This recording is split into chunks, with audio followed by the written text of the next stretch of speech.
Welcome to Chapter 12, our chapter on social psychology.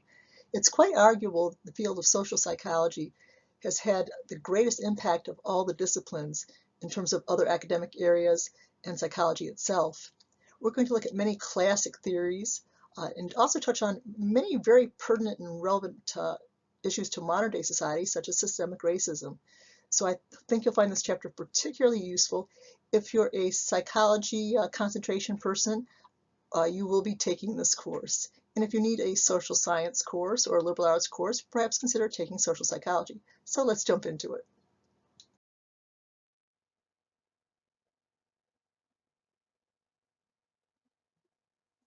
Has social psychology impacted the field of psychology itself?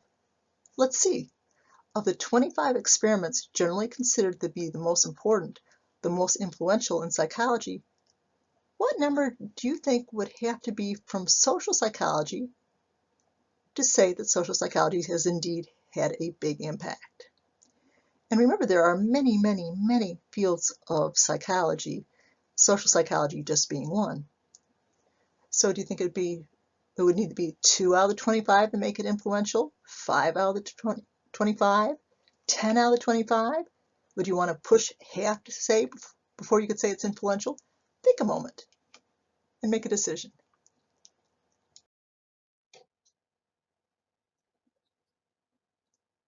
There's no right or wrong answer to that question you were just asked, but in terms of the factual part, which is obtainable, decidable, 12 of the 25 were from social psychology.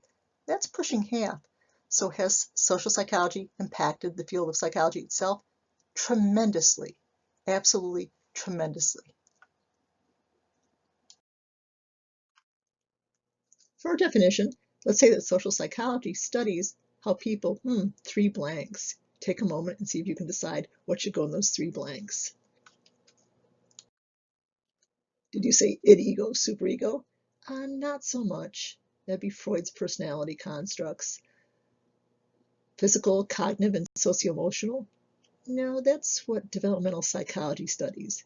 If you wanted to think, act, and feel, or any synonyms, you are indeed quite correct, quite right.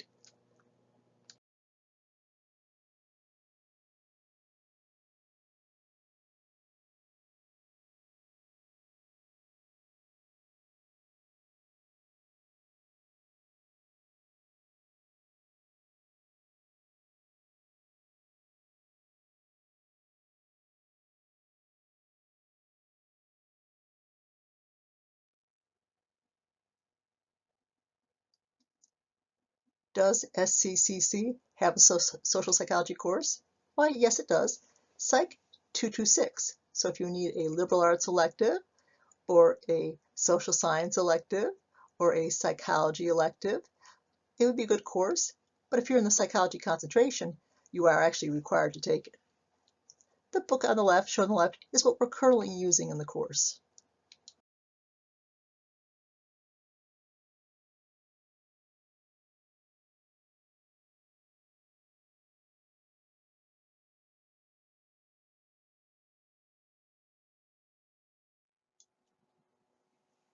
So for our first step, we have developed a hypothesis.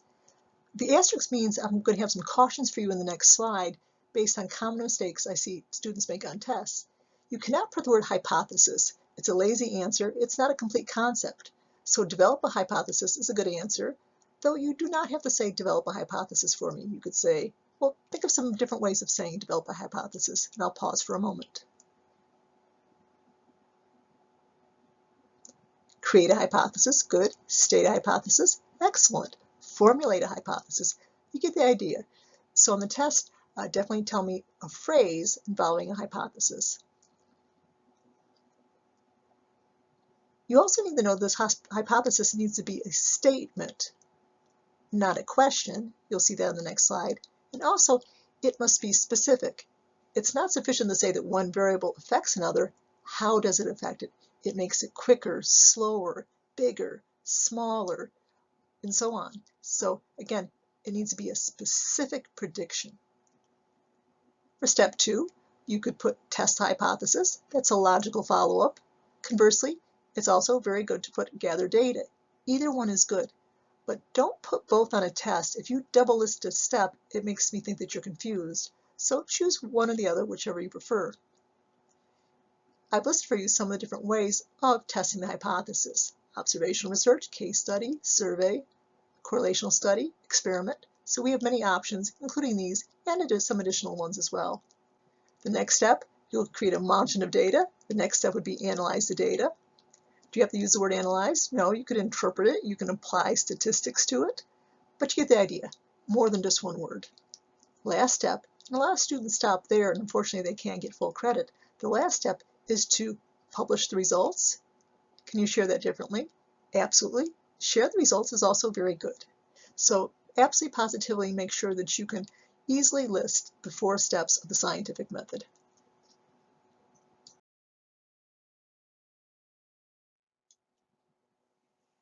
So for our first step, we have develop a hypothesis. The asterisk means I'm going to have some cautions for you in the next slide based on common mistakes I see students make on tests. You cannot put the word hypothesis. It's a lazy answer. It's not a complete concept. So develop a hypothesis is a good answer, though you do not have to say develop a hypothesis for me. You could say, well, think of some different ways of saying develop a hypothesis, and I'll pause for a moment. Create a hypothesis, good. State a hypothesis, excellent. Formulate a hypothesis, you get the idea. So on the test, definitely tell me a phrase involving a hypothesis. You also need to know this hypothesis needs to be a statement, not a question. You'll see that on the next slide. And also, it must be specific. It's not sufficient to say that one variable affects another. How does it affect it? It makes it quicker, slower, bigger, smaller, and so on. So again, it needs to be a specific prediction. For step 2, you could put test hypothesis. That's a logical follow-up. Conversely, it's also very good to put gather data. Either one is good, but don't put both on a test. If you double list a step, it makes me think that you're confused. So choose one or the other, whichever you prefer. I've listed for you some of the different ways of testing the hypothesis: observational research, case study, survey, correlational study, experiment. So we have many options, including these, and some additional ones as well. The next step, you'll create a margin of data. The next step would be analyze the data. Do you have to use the word analyze? No, you could interpret it. You can apply statistics to it, but you get the idea. More than just one word. Last step, and a lot of students stop there, and unfortunately they can't get full credit. The last step is to publish the results. Can you share that differently? Absolutely. Share the results is also very good. So absolutely positively make sure that you can easily list the 4 steps of the scientific method.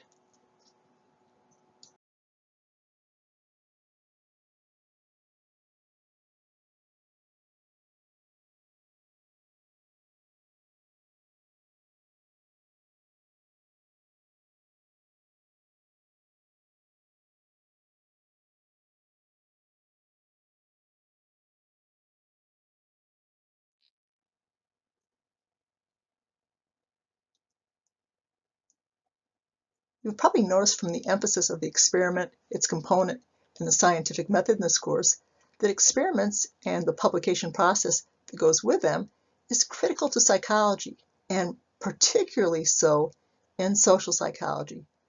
So we need to learn more about these articles, which publish the research findings, which publish the data obtained from experiments and other research methods as well.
This slide shows you what a journal article might look like if you actually access one of them through the library databases.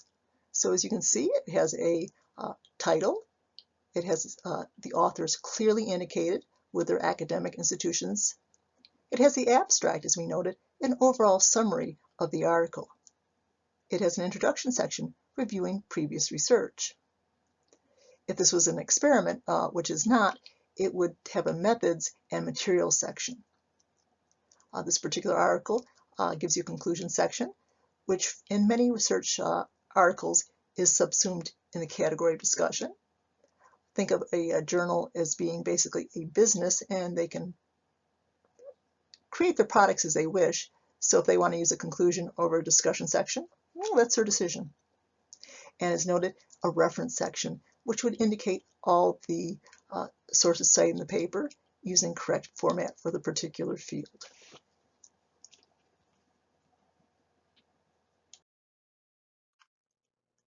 For our definition, let's say that social psychology studies how people, three blanks.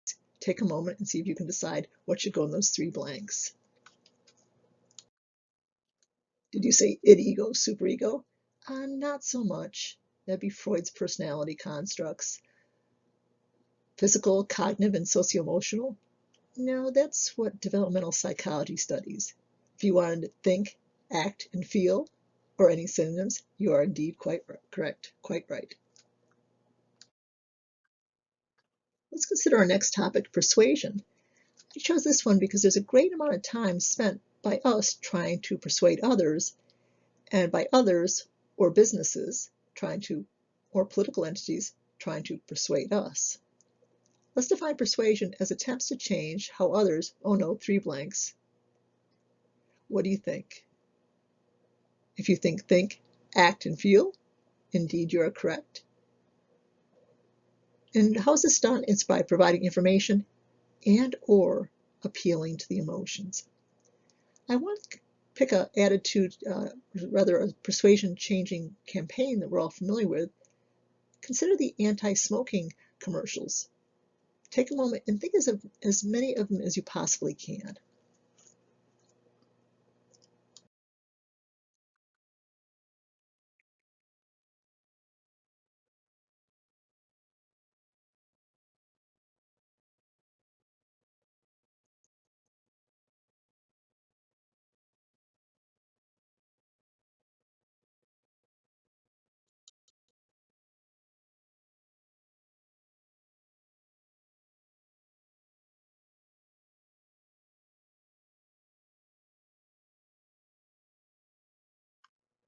If you said an emotional appeal, I would strongly agree with you. Yes, it does have informational content, but most people are repulsed by the gaping permanent hole left in this man's neck by a tracheotomy. I assume that you did know that smoking is a leading cause of cancer, but did you know that 85% of lung cancers are caused by tobacco use? So in terms of this particular slide, it's hard to sympathize with a person. The person is just an X-ray. So if you said informational, I would agree with you. I assume that most of you have seen the commercials with this woman. I can't remember if she takes off her wig or puts it on. She was dying at the time she made this commercial and perished within a few months of it. So she knew she was dying when she made it, but she was trying to save others from her fate. So clearly this is an emotional appeal.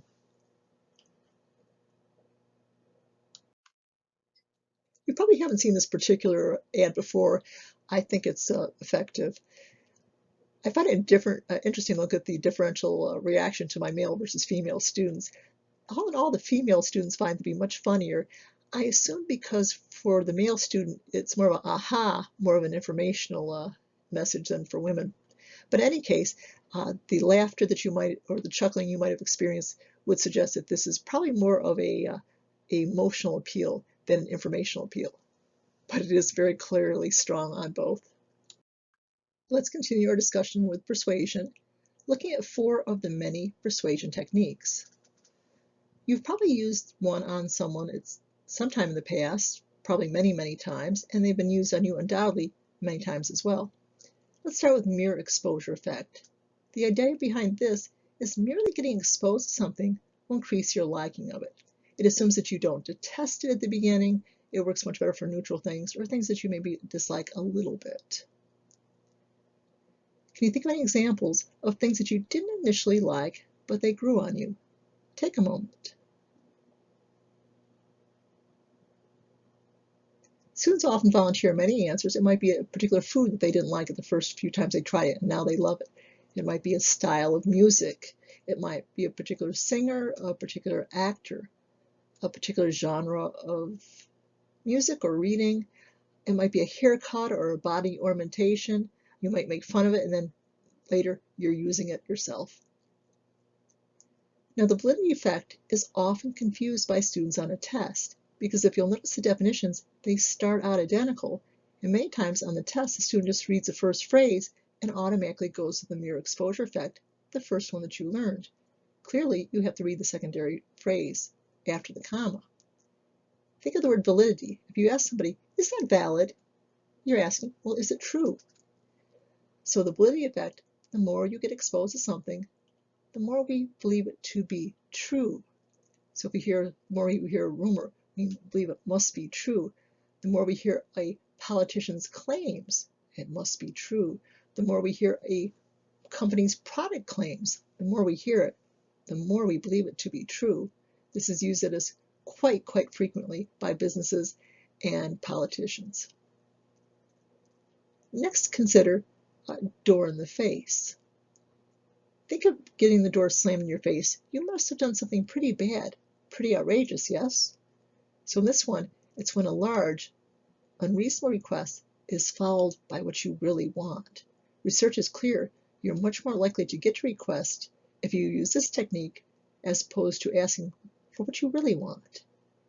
Take a moment and think, have you ever used this? Maybe on a parent, an employer, maybe a teacher. So think a moment. So if you ask for a raise, you always ask for more than you want. If you're selling something on Craigslist or whatever, you certainly put a much higher price than what you want.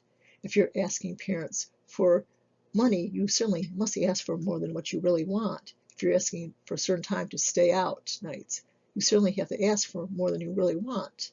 And by doing this technique, you're more likely to get what you really wanted because you asked for much more. Next one also involves a door, foot in the door. It was named regarding the days of old in which men used to make their living by being a door-to-door salesman. He would knock on the door, the woman of the house would answer. She was a housewife, so she was there. He would put his foot literally into the door so she could not shut it and start talking his spiel of sales. She had to listen to it, and because she had to listen, she might like it, she might buy. So by putting his foot in the door, he was putting his foot into the door of an opportunity as well as literally into the door.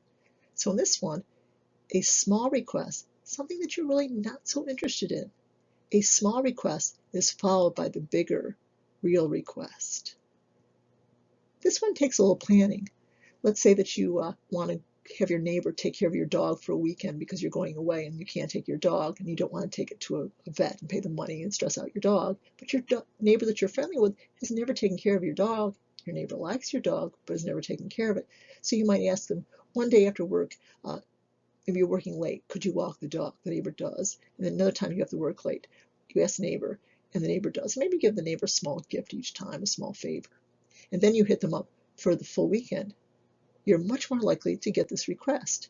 Or it could be maybe borrowing a sibling's vehicle for a weekend and you've never driven it. Well, maybe you want to start with a few runs at Stewart's first and buy them something too, and then maybe evening. So the small request puts your foot in the door for what you truly want. So these persuasion techniques are all tested, all very true, but now that you know about them, you've got to use your knowledge for good, not evil. Let's see how you did. In our first example, a big request followed by a small, that would have to be the door in the face. Next one, small request followed by a big one. That would have to be a foot in the door. The third one, hearing something a few times and believing it. The more you hear something, the more you believe it to be true. The validity effect. And the last one, The more you try it, the more you like it. Ah, that's got to be the mere exposure effect. How did you do?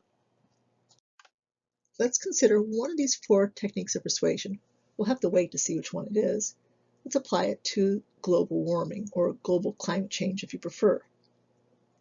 I'd like to start by asking you, what % of scientists do you think agree that it is a real phenomenon and that it is primarily caused by human activity? So put a percentage into your mind. And normally I have every student in the class give me a percentage. Usually low estimates are around maybe 50, 60%. High estimates are 100. What number would you choose? 97% of published climate change papers agree that it is real and that we are the cause. And yet many students say 60, 70, 80%. Why are they getting such low numbers? Because there's been a concerted effort by oil and fossil fuel corporations to confuse the public. They frequently say, scientists do not agree, scientists are clear, there's mixed evidence, and they keep saying that and saying that and saying that. Too many people in the public doubt global climate change. This does not occur in other nations, by the way. And you might know that we are the only nation that pulled out of the climate accord. So what should the 4 techniques of persuasion would these corporations be using? And you might notice that one particular political party, as reflected by our current president, has questions the legitimacy of the research and has even gone as far as to call global climate change a hoax. But back to our point, what technique of persuasion is being used? So if the more a particular point is repeated, the more people tend to believe it to be true. It is the validity effect. Consider the next slide, Neil deGrasse Tyson, when asked what he thinks about global climate change.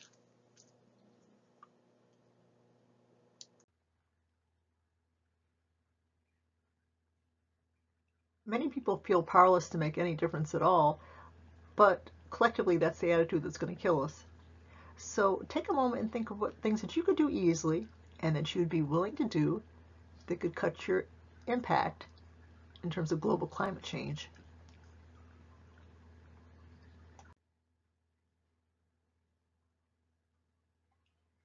So what can you do? Well, one thing is to eat less or no beef, tremendous amount of water used in beef production, shipping of animals at facilities, not even get into the humanity of it. And I say this as a person that knows that they shouldn't eat beef, but loves an occasional steak or piece of hamburger. Apologies to the vegans. Use less fuel. Consolidate your trips so you're not going out each day, but maybe doing all of them or 1 or 2 trips. Particularly monitor your energy use. Look at the length of your showers, shorten them up a little bit. You could actually turn off the water when you're sudsing. I live on a farm and had to do that during drought years, and now I just feel bad when I don't do it, so I do it. Turn down your heat by a degree or 2. I have a fuzzy I wear. I'm more than warm, and I have to sometimes take off the fuzzy because I'm too warm, so turn down your heat. Waste less food. You've probably seen all the commercials on the food we waste. And don't buy things that you really don't need and probably even won't use. So to summarize those again, eat less or no beef. Use less fuel. Monitor your energy use, which might include shorter showers, consolidating your trips, turning down your heat, and wasting less food, and don't be such a consumer. And you will make a difference.